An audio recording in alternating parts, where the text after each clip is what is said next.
हाय दोस्तों, स्वागत है आपके अपने YouTube channel learn by brilliant में। दोस्तों आज हम लोग प्रतिशत पढ़ेंगे और प्रतिशत में आपको आज हम सिर्फ इम्पोर्टेंट प्रश्न आपको बताएंगे जो एग्जाम में आजकल ट्रेंडिंग में चल रहा है, पूछा जा रहा है, उसको ही आज हम लोग देखेंगे। तो आइए शुरू करते हैं। हम लोग प्रश्न देख रहे हैं, आपके बोर्ड पे लिखा हुआ है, देखिएगा प्रश्न क्या कह रहा है। एक रेडियो के अंकित मूल्य में 8% कटौती करने पर इसका मूल्य 4600 रुपया है। इसका अंकित मूल्य ज्ञात कीजिए। अंकित मूल्य पूछ रहा है दोस्तों, तो जो पूछे मार्केट प्राइस पूछ रहा है तो आप मार्केट प्राइस मान लीजिएगा कि 100% आपका क्या है, मार्केट प्राइस है। मार्केट प्राइस मान लीजिएगा कितना है, 100% है। ठीक है, उसके बाद बोल रहा है इसमें कि 100% मार्केट प्राइस हमने मान लिया कि इसका था, और इसको काट कर इस पर कटौती करता है कितने परसेंट का, 8% का इस पे डिस्काउंट देता है, यानी कटौती करता है। ठीक है, तो 8% अगर डिस्काउंट करेगा तो ये कितने में बेचेगा, तो ये बचेगा आपका 92% पर। कितने परसेंट पे बेचा होगा इसको, 92% पे बेचा होगा, यानी ये इसका सेलिंग प्राइस है। ठीक है, और इसी के बारे में बोला है कि सेलिंग प्राइस हमारा है, कटौती करने के बाद इसका मूल्य 4600 रुपया है, यानी 92% बराबर दिया गया 4600 रुपया।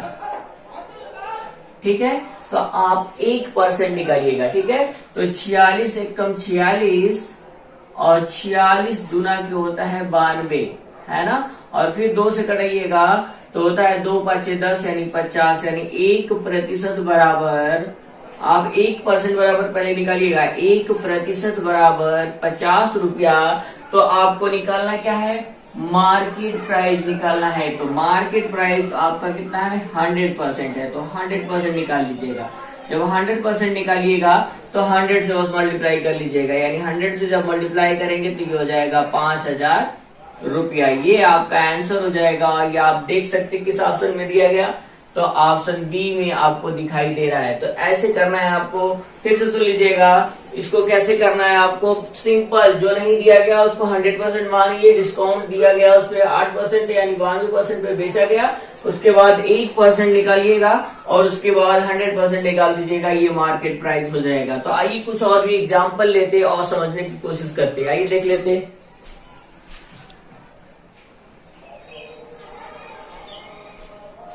आइए दोस्तों ये भी प्रश्न देख लेते। दिया है प्रश्न आपका, एक व्यक्ति अपनी मासिक आय का 12% बचत करता है। यदि उसका मासिक खर्च 9680 रुपया हो तो उसकी मासिक आय कितनी है। मासिक आय पूछ रहा है दोस्तों, जो पूछे उसी को 100% मान लीजिएगा, यानी आय मान लीजिएगा, आय आपको मान लेना है कितना, 100%।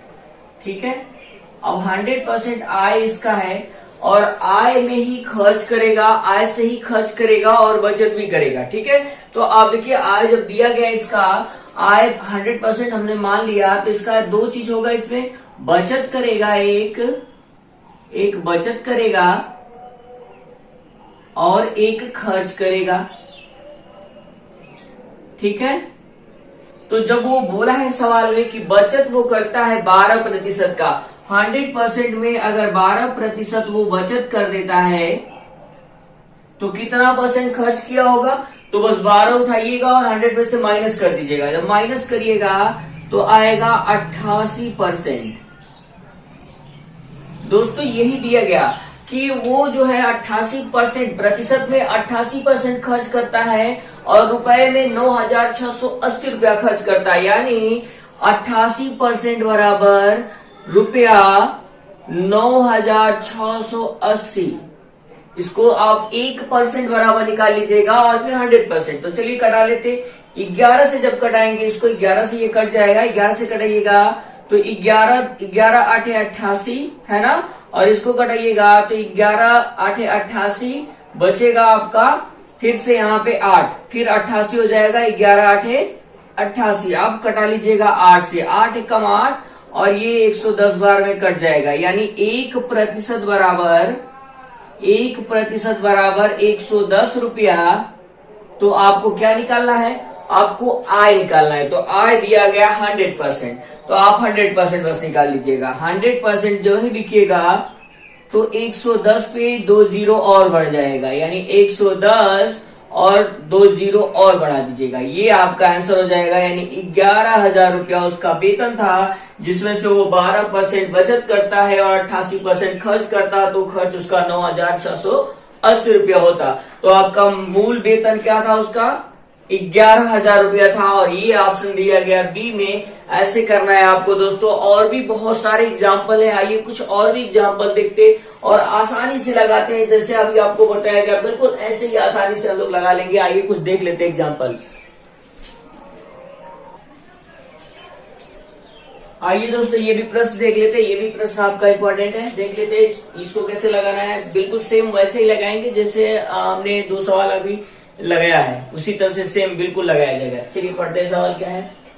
एक घड़ी को उसके मूल्य के 10% छूट पर बेचा गया, तो उसे फिर भी 20% का लाभ हुआ। यदि घड़ी के लाभ की राशि 750 रुपया हो तो घड़ी का अंकित मूल्य क्या था?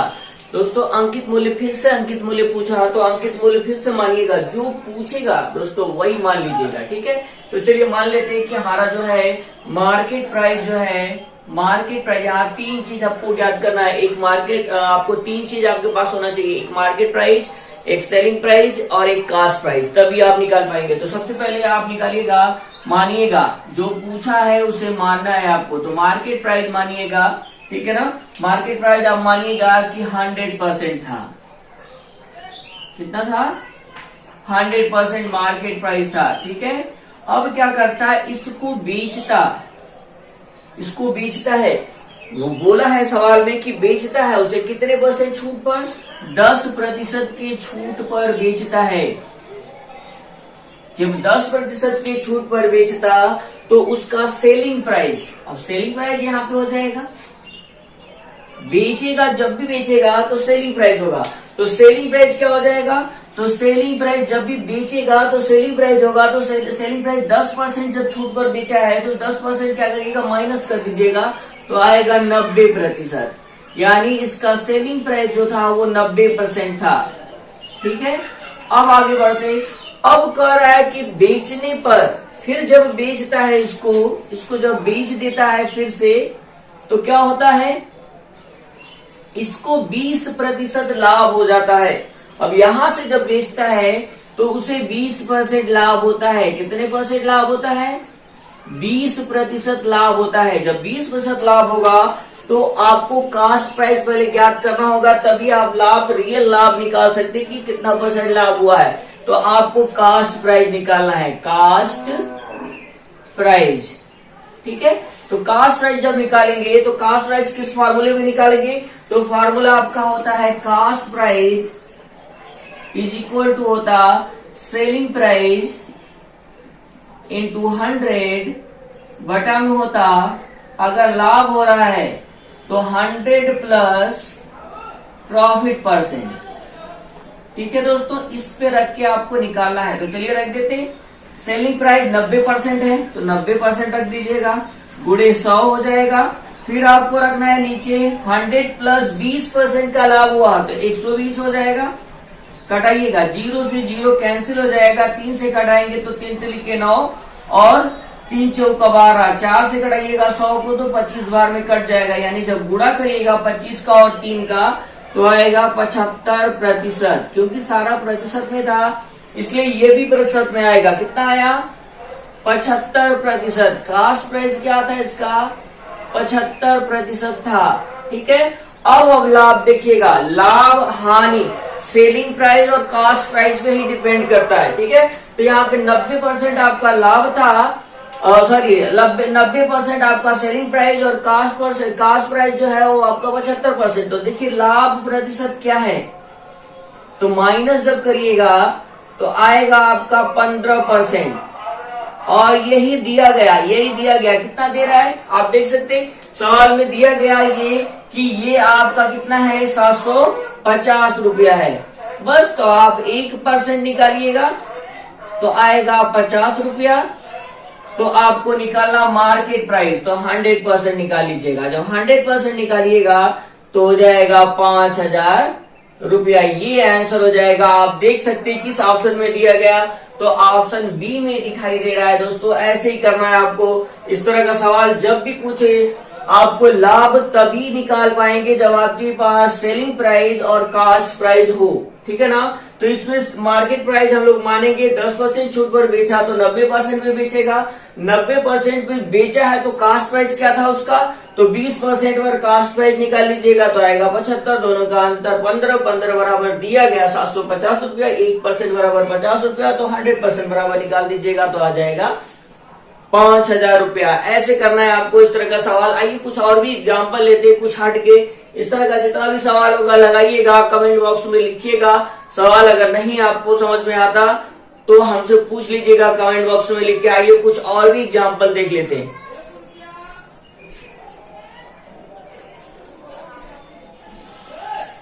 आइए दोस्तों ये भी प्रश्न देख लेते हैं। आपका थोड़ा सा डिफरेंस प्रश्न है, आइए देख लेते हैं इसको। इस तरह का भी प्रश्न एग्जामों में पूछा जाता है, तो आइए देख लेते हैं। दिया है प्रश्न, हरि को एक परीक्षा में उत्तीर्ण होने के लिए 36% अंक प्राप्त करने थे। उसने 24% अंक प्राप्त किया तथा 9 अंक से अनुत्तीर्ण रहा। पूर्णांक ज्ञात कीजिए। पूर्णांक पूछ रहा है दोस्तों, पूर्णांक ज्ञात करना है आपको। तो पूर्णांक ज्ञात करने के लिए सबसे पहले आप जो पूछे वही मान लीजिए, ठीक है ना। तो चलिए मान लेते। पूर्णांक क्या है, पूर्णांक मानिएगा। पूर्णांक आपका हमने मान लिया कि पूर्णांक था 100%, ठीक है। अब 100% में पास होने के लिए चाहिए था, मगर वो फेल हो गया, ठीक है ना। पास होने के लिए चाहिए था उसे 36% अंक। कितने प्रतिशत अंक चाहिए था, 36% अंक चाहिए था, बट उसने 24% ही अंक प्राप्त किया और 9 अंकों से फेल हो गया। तो सबसे पहले आप देख लीजिएगा कि पास होने के लिए कितना परसेंट चाहिए था और फेल हो गया कितने परसेंट पाके, तो कितना कम पाया, कितना कम पाया। तो कम आप देख लीजिएगा, दोनों का अंतर निकलेगा कि कितने प्रतिशत कम अंक प्राप्त किया है। तो आप देख सकते हैं जब अंतर निकालेंगे तो आएगा 12% कम अंक पाया। और ये किसके बराबर है, ये 9 अंकों के बराबर होगा। प्रतिशत में 12% कम अंक पाया और अंक में देखा जाए तो 9 अंक कम पाया। तो आप निकालिएगा 1%। तो 1% बराबर निकालेंगे तो 9/12 हो जाएगा। अब आपको निकालना है पूर्णांक, तो पूर्णांक आपने माना है 100%, तो 100% यहीं पे निकाल लीजिएगा। 100% जब लिखेंगे तो हो जाएगा 9/12 और गुणे हो जाएगा 100। जितना परसेंट निकालना होता है उतना गुणा कर दिया जाता है, हमेशा याद रहे, ठीक है। तो चलिए कटा लेते हैं। 3 से कटाएंगे तो 3 चौक 12 और ये 3 तो लिखे 9, और 4 से कटाइएगा 100 को तो 25 बार में कट जाएगा। और इन दोनों का जब गुणा करिएगा तो आएगा 75। यानी पूर्णांक हमारा कितना होना चाहिए था, 75 अंक होना चाहिए था। तो ये ऑप्शन में दिया गया सी में आप देख सकते हैं। ऐसे ही आपको करना है। याद रहे सबसे पहले दोनों प्रतिशत का अंतर निकाल लीजिएगा, जितना आएगा उतना प्रतिशत बराबर जितने अंकों से फेल हो गया, ठीक है। बराबर कर दीजिएगा, 1% निकाल लीजिएगा। फिर आप जितना जो पूछा है, पूर्णांक पूछा तो पूर्णांक 100% था तो 100% निकाल लीजिएगा तो आएगा 75 अंक। और ये ऑप्शन सी में दिया गया।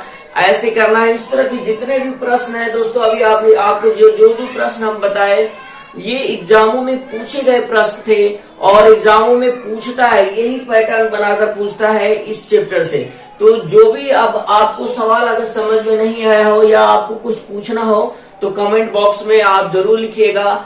आप क्वेश्चन पूछ सकते हैं। अगर आपको वीडियो अच्छा लगा हो तो लाइक जरूर करिएगा और कमेंट में लिखिएगा कि आपको कैसा लगा वीडियो, और अपने दोस्तों में ज्यादा से ज्यादा शेयर करिएगा ताकि इसका लाभ उनको भी मिल जाए। और चैनल में जुड़े रहिएगा, चैनल को प्यार करते रहिएगा। Thank you so much.